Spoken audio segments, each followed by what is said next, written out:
Captured near Caen, 1944. I wait for the bullet. Instead, they hand me a cigarette. What did German soldiers truly think of the Americans, the British, the Canadians? Not the words they mailed.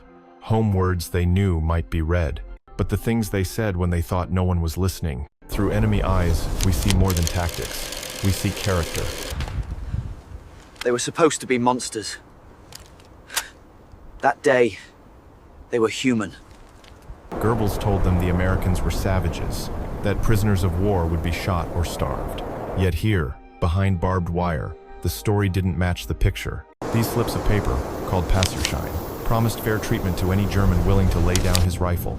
Some laughed at it. Others folded it carefully and kept it close to their heart. Not all records came from official reports. Some came from whispers never meant to be heard. Across Britain and America, hidden microphones captured thousands of German prisoners talking freely. Not to interrogators, not to cameras, but to each other. It was the war's most honest record. 3 voices from those records. 3 men who saw the same war, from different fronts. They told us the Americans cut prisoners' throats. At the camp, I wrote home instead. For many German soldiers, the choice to surrender wasn't just survival. It was a wager on humanity itself. And the Americans, somehow, kept their word. Across hundreds of camps, the pattern repeated. Warm food, fair treatment, even care packages from the Red Cross. It wasn't propaganda anymore. The Germans had a word for it, times Amerikanische Menschlichkeit, times American humanity. For men who'd been told surrender meant death, every meal, every smile chipped away at the old fear. And somewhere between the cigarettes and the coffee, their will to fight began to break. I saw them share blankets, show us pictures of their children. Nothing like the stories we were told. In a war of machines and monsters, the smallest act of decency carried the greatest power. For many Germans, humanity not fear ended the fight. Where the British brought 5 howitzers, the Americans brought 12. Where others measured victory in tactics, America measured it in tonnage. For the German soldier, it wasn't just enemy firepower that crushed them. It was the realization that the Americans could replace in a day what Germany lost in a week. Logistics wasn't behind the war, it was times the war. My Tiger took out 3 Shermans before noon. By evening they were back, rows of them. To the men inside those Tigers, it no longer felt like fighting an army, but an entire nation made of steel. For the Germans, it was the moment of realization. They weren't fighting just soldiers anymore. They were fighting factories. Some Germans later said, the Americans didn't win through genius, they won through logistics. Factories, fuel, freight, the mathematics of war. When we saw their supply lines, I realized, no matter how many we disrupt, they can rebuild faster than we can reload. It was not defeat on the battlefield. It was surrender to arithmetic. They called it times, time on target, asterisk. Every gun in range from 105s to 240s calculated one thing, not where to fire, but when their shells would land together. I thought I'd heard the worst on the Eastern Front. The Russians fired for hours, but you could feel the rhythm. Each shell had been timed to the second, arriving without warning, without mercy. Late in the war, proximity fuses turned that precision into horror. Shells no longer needed to hit, they only needed to come close. For the Germans, it wasn't just artillery anymore. It was science and inevitability turned into a weapon. To the Germans, the Americans didn't fight fair. They didn't meet bayonet with bayonet. They met it with thunder from the ground and from the sky. We waited for the charge, the clash of steel, the scream. But the Americans didn't come that way. German reports described the Americans as reckless amateurs, but with an aggression that erased that inexperience. They fought not as duelists, but as a system. Infantry, artillery, air fused into one rhythm of destruction. The Germans didn't fear the American soldier alone. They feared the orchestra that followed him. The Americans didn't charge. They held.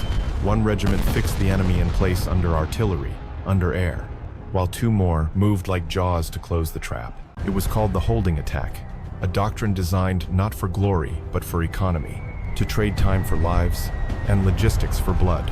They pinned us down with fire, held us there until the air turned white. And when the smoke lifted, they were already behind us. Again and again, like a factory line. War, for America, had become an industry. Planned, timed, repeatable.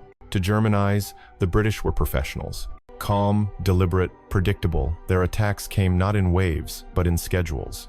The British, slow, steady, professional. The Canadians, when you meet them up close, it's chaos. They fight close, too close.